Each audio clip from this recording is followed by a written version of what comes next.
शोभित एक मेधावी छात्र था। उसने हाई स्कूल और इंटरमीडिएट की परीक्षा में पूरे जिले में टॉप किया था। पर इस सफलता के बावजूद उसके माता पिता उसे खुश नहीं थे। कारण था पढ़ाई को लेकर उसका घमंड और अपने बड़ों से तमीज से बात न करना।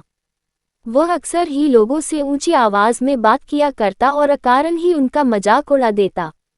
खैर दिन बीतते गए और देखते देखते शोभित स्नातक भी हो गया। स्नातक होने के बाद शोभित नौकरी की खोज में निकला। प्रतियोगी परीक्षा पास करने के बावजूद उसका इंटरव्यू में चयन नहीं हो पाता था। शोभित को लगा था कि अच्छे अंक के दम पर उसे आसानी से नौकरी मिल जाएगी, पर ऐसा हो न सका। काफी प्रयास के बाद भी वो सफल ना हो सका। हर बार उसका घमंड, बात करने का तरीका इंटरव्यू लेने वाले को अखर जाता और वो उसे ना लेते। निरंतर मिल रही असफलता से शोभित हताश हो चुका था, पर अभी भी उसे समझ नहीं आ रहा था कि उसे अपना व्यवहार बदलने की आवश्यकता है। एक दिन रास्ते में शोभित की मुलाकात अपने स्कूल के प्रिय अध्यापक से हो गई। वह उन्हें बहुत मानता था और अध्यापक भी उससे बहुत स्नेह करते थे। शोभित ने अध्यापक को सारी बात बताई। चूंकि अध्यापक शोभित के व्यवहार से परिचित थे, तो उन्होंने कहा कि कल तुम मेरे घर आना, तब मैं तुम्हें इसका उपाय बताऊंगा।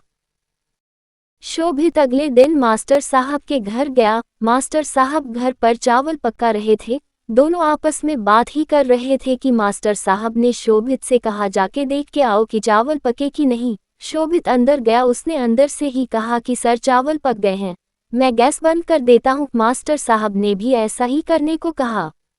अब शोभित और मास्टर साहब आमने सामने बैठे थे। मास्टर साहब शोभित की तरफ मुस्कुराते हर बोले, शोभित तुमने कैसे पता लगाया कि चावल पक गए हैं?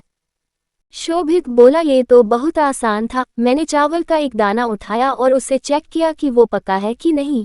वो पक चुका था, तो मतलब चावल पक चुके हैं। मास्टर जी गंभीर होते हुए बोले, यही तुम्हारे असफल होने का कारण है। शोभित उत्सुकतावश मास्टर जी की ओर देखने लगा। मास्टर साहब समझाते हुए बोले कि एक चावल के दाने ने पूरे चावल का हाल बयां कर दिया।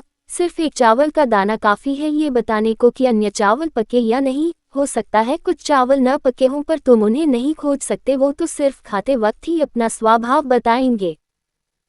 इसी प्रकार मनुष्य कई गुणों से बना होता है। पढ़ाई लिखाई में अच्छा होना उन्हीं गुणों में से एक है, पर इसके अलावा अच्छा व्यवहार, बड़ों के प्रति सम्मान, छोटों के प्रति प्रेम, सकारात्मक दृष्टिकोण, ये भी मनुष्य के आवश्यक गुण हैं और सिर्फ पढ़ाई लिखाई में अच्छा होना से कहीं ज्यादा जरूरी है।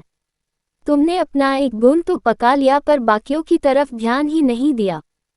इसीलिए जब कोई इंटरव्यूअर तुम्हारा इंटरव्यू लेता है तो तुम उसे कहीं से पके और कहीं से कच्चे लगते हो, और अधप के चावलों की तरह ही कोई इस तरह के कैंडिडेट्स भी पसंद नहीं करता। शोभित को अपनी गलती का एहसास हो चुका था। वो अब मास्टर जी के यहाँ से नई एनर्जी लेके जा रहा था। तो दोस्तों, हमारे जीवन में भी कोई न कोई बुराई होती है, जो हो सकता है हमें खुद नजर न आती हो, पर सामने वाला बुराई तुरंत भांप लेता है। अतः हमें निरंतर यह प्रयास करना चाहिए कि हमारे गुणों से बना चावल का एक एक दाना अच्छी तरह से पका हो, ताकि कोई हमें कहीं से चखे उसे हमारे अंदर पका हुआ दाना ही मिले।